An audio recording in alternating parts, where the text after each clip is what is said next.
E aí, meu amigo? Ai. Caião, quando eu tava no mundão, não via nada, sabe? Uhum. Agora que eu tô na fé com Jesus, acabo vendo espíritos. Será que Vendo são o quê? espíritos? Será que isso é uma coisa maligna, Caio? Ou são dons espirituais vistos com os olhos da fé?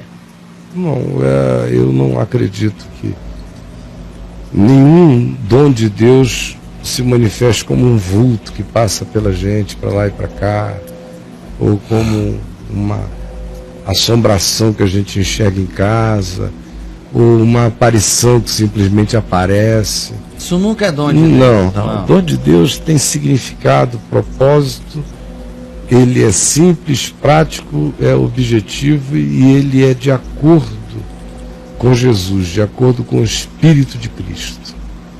Se não for assim, pode ter certeza, é sobrenatural, mas não é dom de Deus, não é graça divina. Então, o que eu acho é que antes de você ir para a igreja, você era um cara que não pensava em nada sobre o mundo espiritual, provavelmente.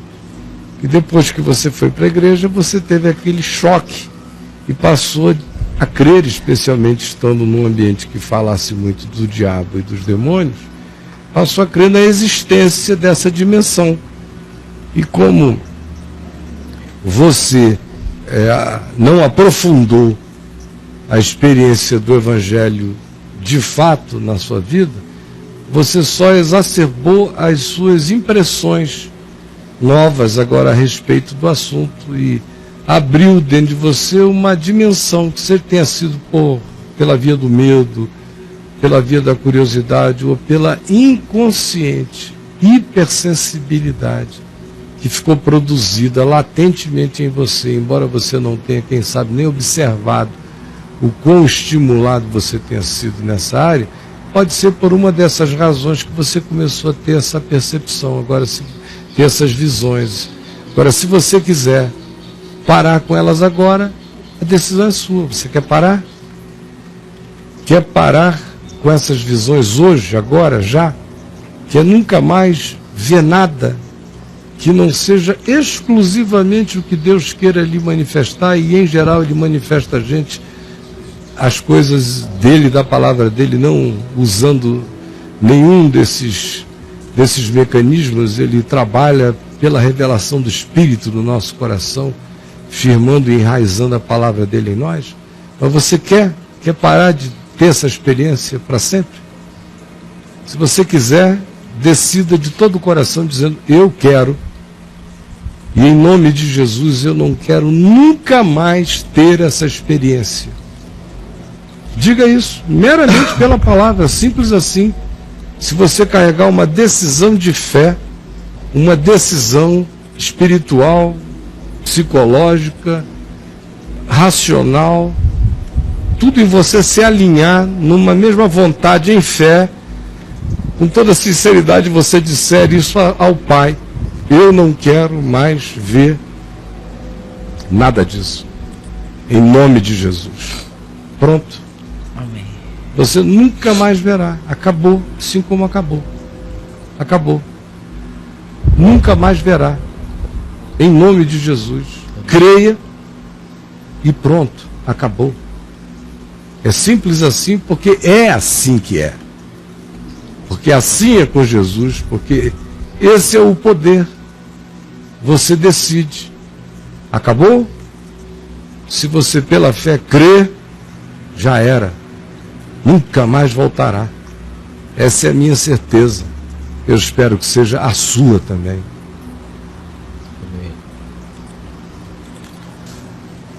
Caião, como distinguir um psicopata de um endemoniado? A pergunta. Mas ela é muito genérica, porque e uma coisa não tem necessariamente nada a ver com a outra, não é? Você muito raramente ouve dizer que endemoniados mataram pessoas. Agora, nem todo mundo que mata pessoas está necessariamente possessa de um espírito maligno.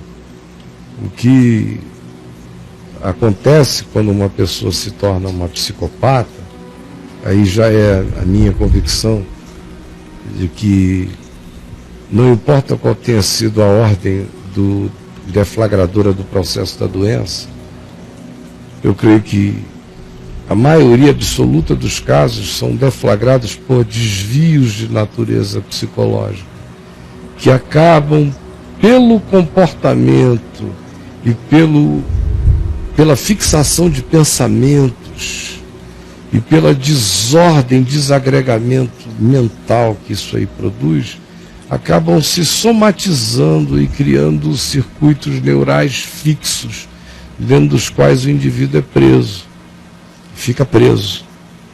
Mas eu creio que a origem vem daí, dessas escolhas, desses traumas, dessas confusões que em geral nascem na infância da pessoa. O oportunismo diabólico de entrar num estado de adormecimento psicopático, quando a pessoa perde a afetividade, a solidariedade, a empatia, a simpatia para com o próximo, e o próximo fica zerificado e coisificado diante de si, é muito difícil que esse estado evolua sem que haja todos os tipos de oportunismo satânico naquela situação. Mas ainda um terceiro veio dessa história, que são aqueles indivíduos que se tornam homens-diabo. São pessoas que, estranhamente, é um mistério isso, mas se identificam tão intimamente com o mal, com a iniquidade, e desenvolvem um conluio tão malignamente inconcebível com as trevas, que elas se fundem com a dimensão satânica, de modo que elas nunca serão possessas, porque elas se casaram com aquele modo de ver, de olhar, de pensar e de sentir. Não existe nenhuma desarmonia. E quando você vê uma pessoa em estado de luta, é porque há uma rejeição no coração. Mas há outros que entraram num estado de conformação e de fusão, o que é mais do que uma possessão, e esse indivíduo vira um diabo andante na face da terra.